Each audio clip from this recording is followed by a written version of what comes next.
event by his LeBron James Family Foundation at Cedar Point Amusement Park and spoke on social responsibility of everyone, saying, quote, "I believe in order for us to ultimately be as great as we can be as a nation, that all of us have to go back into our communities and lend our hand. It starts brick by brick.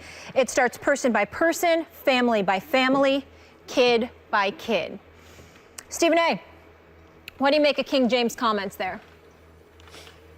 Well, as usual, I applaud it. LeBron James is the quintessential global iconic superstar in this world. I mean, as a basketball player, he's the best in the world, but he's also right up there as a person as well. He's incredibly conscientious. I remember I had the pleasure of going to Akron University and speaking to kids that he's been taking care of, you know, kids that are in position to receive scholarships. I mean, this guy is taking care of thousands of kids and donating millions of dollars of his own money through his foundation, obviously, as well, not to mention his time, energy, and effort. So let's be clear about something. He practices what he preaches in that regard. And when he says what he says, it also implies the importance of a personal touch. It implies the importance of not operating from 50,000 feet away from a situation, just looking down upon individuals that need your assistance and trying to help from arm's distance. This guy is in the trenches and doing everything that he can to bring attention to issues that are hurting our society and some of the things that need to be done in order to make things better. And so he basically is the walking epitome of the kind of things that Jim Brown has spoken about, the kind of things that Muhammad Ali used to speak about, God rest his soul, and a plethora of athletes from the 60s and beyond who had a social conscience and don't mind putting their muscle and their face and their fingerprints on issue where it's required. And it sets a shining example. Now, what really highlights it on this particular day is we heard from Aaron Rodgers, the quarterback for the Green Bay Packers, who, Molly, you know, and Max, you know I love me some Aaron Rodgers. He's a bad man as a football player.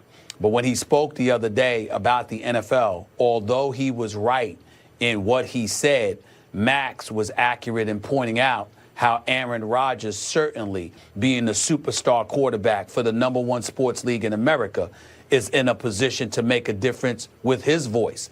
But I'll take it a step further.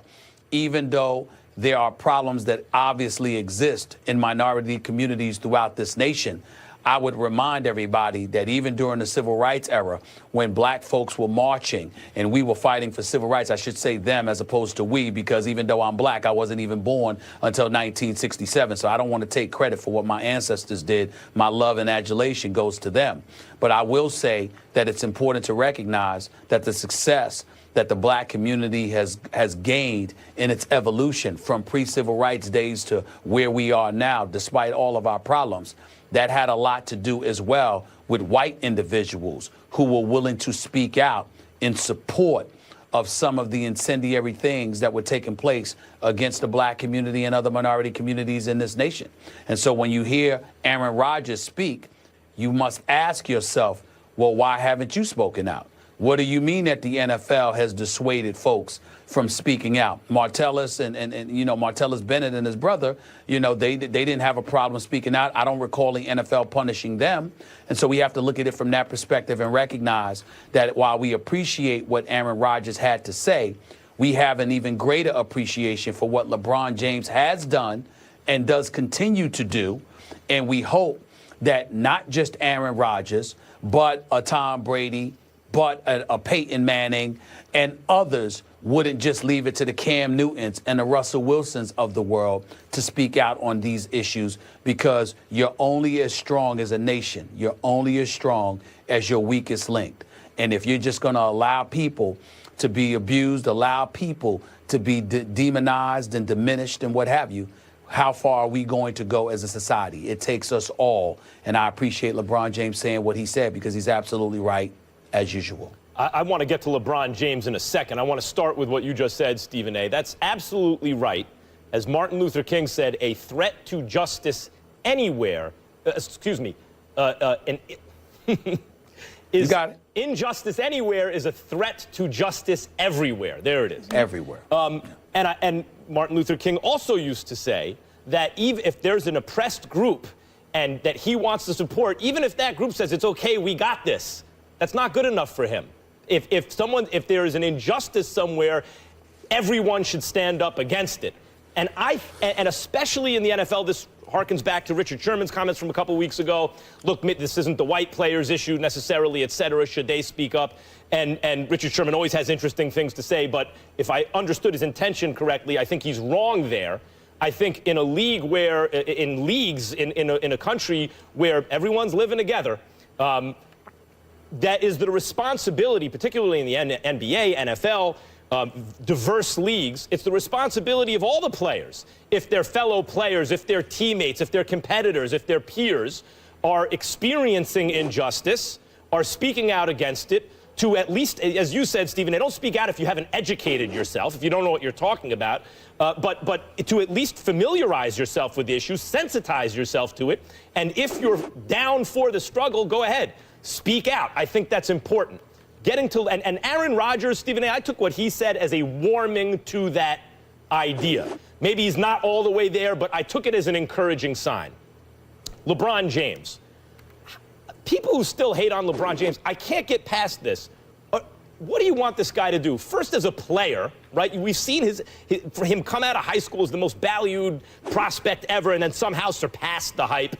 As a player, choking away the finals the way he did in an epic collapse, and then coming back in the last two finals that we've seen, in the last two finals period, to play like a combination of Michael Jordan and Magic Johnson and elevate his team and compete when he had no team around him, and then when he got a team around him, an epic comeback and a win.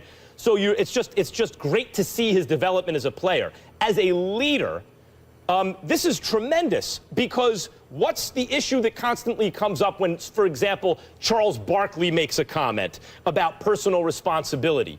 And I will go back to the point that frequently these issues, both points are valid. The idea of societal responsibility on the one hand, institutional responsibility, and personal responsibility on the other. And people with a rightward bent seem to say that, hey, forget about, don't focus on societal and institutional responsibility, focus on personal responsibility. And to the left, they say, why are you focusing on personal responsibility when it's institutional and societal? And what I will love about what LeBron James did here is he's already spoken out publicly, and so has credibility against institutional and societal talking about institutional and societal responsibility, talking about those kind of things publicly, now gives him credibility. It gives him equity with people when he focuses on personal responsibility. When he says something about how it's up to everyone involved to take personal responsibility and behave accordingly, that resonates differently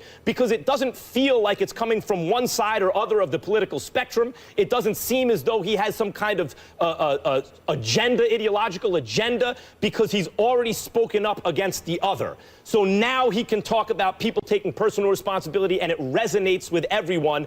And LeBron James, the player, and LeBron James, the leader, is an amazing thing to see. I don't know how you can hate on this guy.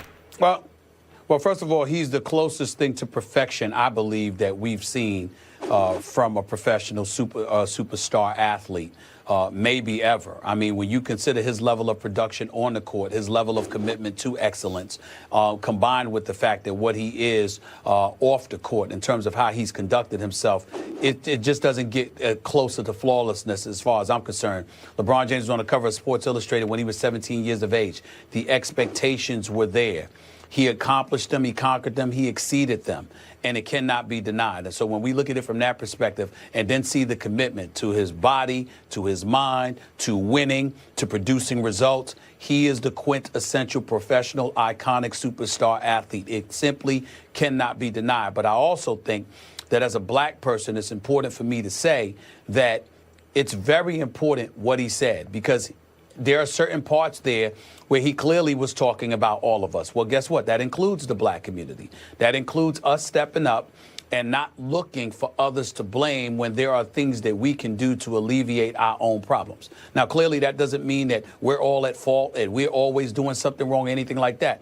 Black folks in this nation have been victims. So have Native Americans and others. We understand this. But the flip side to it is that nobody's going to pull out a helping hand in most situations and help you along the way. You've got to do it yourself. And to hear that kind of message emanating from a superstar like LeBron James is incredibly important. And because from a guy, somebody who is successful and has pulled it off, he's reminding you on how to get it done. And I think that's important. Because this is not the first time we hear from him. You know, sometimes it's the first thing you hear is personal responsibility, and people scratch their heads and they wonder about the intentions. But the fact that he's already on the record talking about the other stuff, talking about the institutional response, now when he talks about, hey, these are choices you make, people have to be aware of what they're doing and take responsibility for it, it resonates differently.